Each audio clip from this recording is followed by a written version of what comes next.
Hi, I'm Ray Carr, and when I started my first year of professional pharmacy school, I took a course called pharmacognosy, or the study of medicinal plants.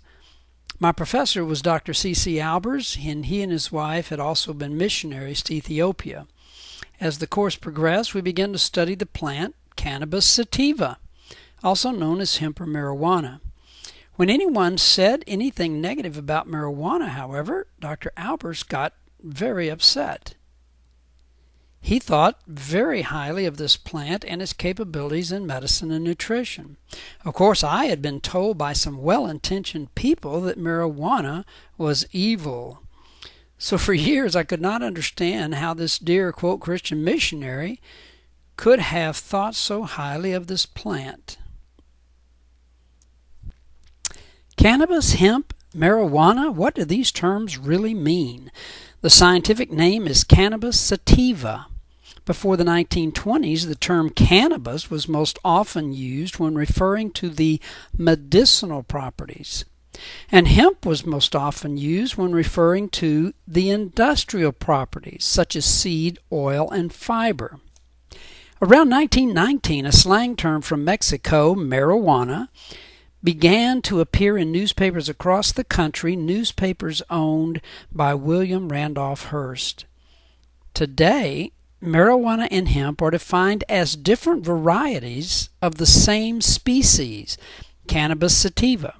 However, marijuana has 5 to 15% THC, the psychoactive component, while industrial hemp has 1% or less THC, meaning no psychoactive effect.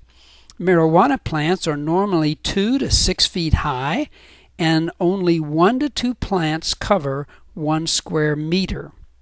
Industrial hemp plants are 6 to 16 feet tall, and there are over 300 plants in 1 square meter, an extremely dense crop. Can you get high from industrial hemp? Absolutely not. Hemp contains so little of the psychoactive chemical that it is impossible to get high from it. If someone tried to smoke it, they would simply get a headache. In fact, if they smoked a joint as big as a telephone pole, they'd get a headache about as big as a telephone pole. Hemp is not marijuana. To call hemp marijuana would be to call a poodle a St. Bernard. John Rulac said it best. Imagine a crop more versatile than the soybean, the cotton plant, and the Douglas fir tree put together. One whose products are interchangeable with those from timber and petroleum. One that grows like Jack's beanstalk with minimal tending. There is such a crop, industrial hemp. More than 60,000 commercial products can be produced from industrial hemp. For example, hemp seed is easier to digest and more nutritious than soybean. In fact, the richest known source of polyunsaturated essential fatty acids, the good fats, is hemp seed oil. California requires 6,000 tons of pesticides to produce their annual cotton crop. Industrial hemp, on the other hand, needs almost no pesticides nor herbicides and is a much longer and stronger fiber than cotton. The first Levi jeans were made of industrial hemp. So are many of the shirts, pants, and shoes that I have personally. Again, the hemp plant grows to a height of 6 to 16 feet and in only 3 to 4 months. Because 1 acre of hemp produces as much paper as 4 acres of trees, hemp is the perfect material to replace trees for paper, pressed board, particle board, and for concrete construction molds. You can even build an entire house from hemp products. It's already been done in France and China. High-quality paper is produced from hemp without the harsh chlorine bleaching process used with wood. Hemp paper resists decomposition and is not subject to the age-related yellowing. That is why it was used to print thousands of early Bibles, as well as the first drafts of our Declaration of Independence and our Constitution. Both George Washington and Thomas Jefferson were avid hemp farmers and used the crop for various commercial, medicinal, and nutritional uses. Ben Franklin built one of America's first hemp paper mills.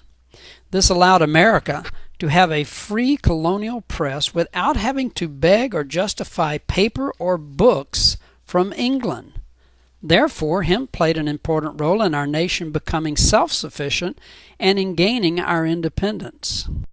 Later, Henry Ford, Thomas Edison, and George Washington Carver said, and I quote, "Anything that can be made from a hydrocarbon can be made from a carbohydrate." Unquote. Ford used hemp sisal plastic to build a prototype car.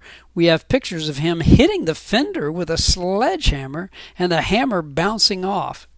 He also developed a fuel from hemp and other carbohydrates to power his car.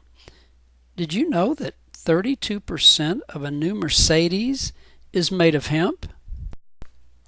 So why, if it is so wonderful, was the growing of hemp outlawed in the United States?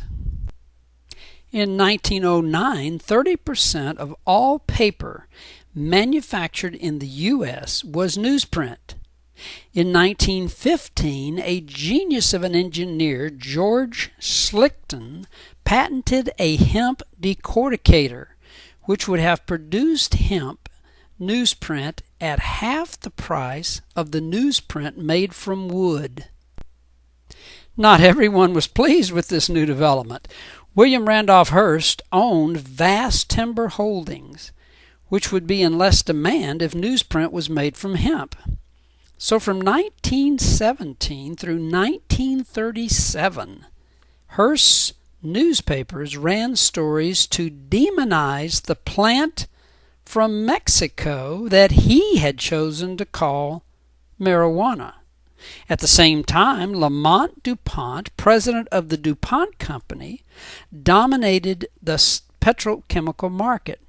His patents on new synthetic fibers stood to lose over 80% of its business if hemp fiber were allowed to compete.